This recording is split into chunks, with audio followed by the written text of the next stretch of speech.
All right, let's get into it. For years, there was this simple little browser extension that promised to save us all a bunch of money. And, we loved it for that. But the story of Honey, well, it's a whole lot more complicated than just finding a few coupon codes. And boom, there it is. That's the bombshell claim right at the heart of this whole thing. The very people, the creators you trusted, who helped make Honey a household name, were actually the first ones getting hurt by its business model. And you have to remember just how popular this thing was. I mean, the pitch was absolutely perfect. You're shopping online, this little box just pops up, you click a button, and you save money. It felt like you were winning a tiny lottery every single time you checked out. And the best part, it didn't cost you a dime.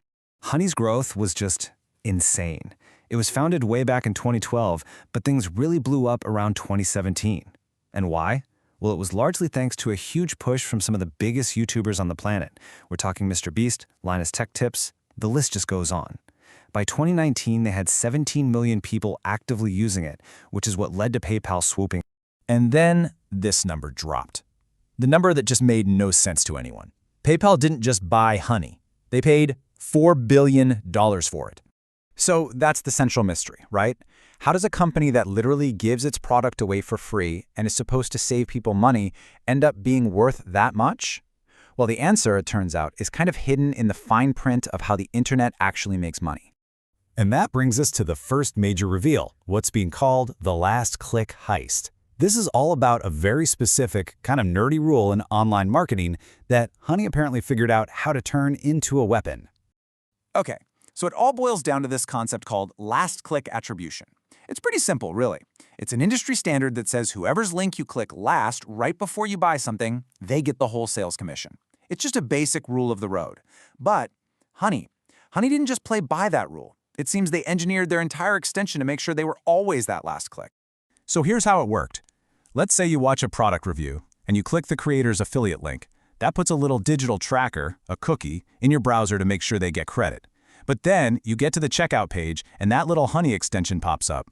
In a fraction of a second, without you seeing a thing, it allegedly overwrites the creator's cookie with its own. It basically tells the store, nope, forget that other guy, I'm the one who sent this customer here. Just like that, the commission was hijacked. And just look at the raw numbers in a real case. A creator should have earned a solid $35 commission on a sale. Instead, Honey jumps in, takes that $35 for itself, and gives the user what? 89 cents in gold points. That is the heist in a nutshell. Now imagine that happening millions of times. The collective impact was just devastating. Around 2019, creators started noticing their affiliate income was just tanking. Some saw it drop by 30, 40, even 50%. Their video views were the same, their audience was the same, but the money was just vanishing into thin air. They had no idea where it was going. And here's the kicker, the most unbelievable part. This wasn't some secret bug or a glitch in the system. It was the business model. Buried deep in the terms of service, the legal text that nobody ever reads, Honey straight up admitted that it would replace existing affiliate cookies. It was all right there, hidden in plain sight. But the story doesn't end with stolen commissions. That $4 billion price tag wasn't just about hijacking links. It was about the hidden cost for all of us, the users. You've heard the saying, right? If you're not paying for the product, you are the product. Let's be really clear about this. PayPal didn't buy a coupon company. They bought a data company that used coupons as bait. The real treasure, the real $4 billion asset, was the incredibly detailed shopping habits of 17 million people who had willingly installed a tracking device right into their own web browser. And I want you to just think for a second about what this tracker could see. It wasn't just the one website you were buying from. It was every website you visited, every product you looked at but didn't buy, every item you left in your shopping cart. It could see what price finally convinced you to pull the trigger and click purchase. And it could even scrape data from your private emails if they looked like they might be receipts. It was building a complete psychological profile of you as a consumer. So let's just call it what it is. The acquisition wasn't for a helpful little shopping assistant. It was for a surveillance tool that came with an enormous, active, and fully opted-in user base. So what exactly was PayPal going to do with all that data?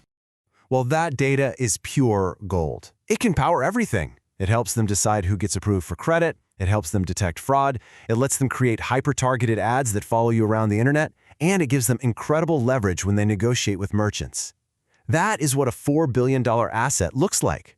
But, as if stealing from creators and tracking your every digital move wasn't enough, there's one last, final layer to this story.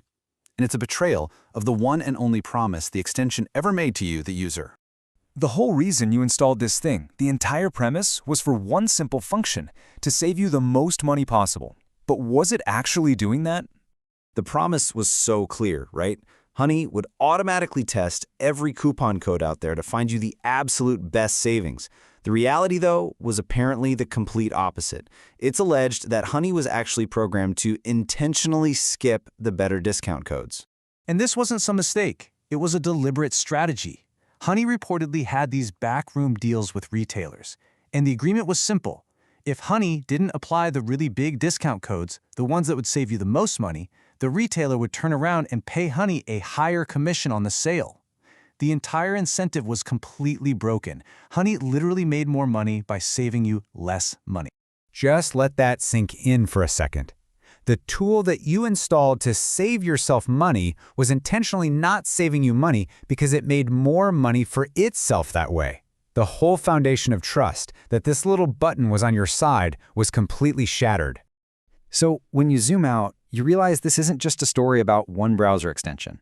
Honey is really just a perfect case study for a much, much larger, and often invisible, digital economy that we're all a part of. And you see this pattern everywhere once you start looking for it. A company offers a free, super convenient tool, and its real business model, how it actually makes its billions, is hidden behind confusing privacy policies and complex technical stuff nobody understands. Honey might be the most famous example, but dozens of other companies are running on a very similar playbook. Which brings us right back to the question we started with, the question that was basically Honey's entire marketing slogan. It's free. What's the harm? Well, the harm is invisible. It's in the lost income for the creators you wanted to support. It's in the immense value of your private data being sold. And it's in all the deals and the savings you never even knew you missed out on. The harm is in not knowing the true cost of free.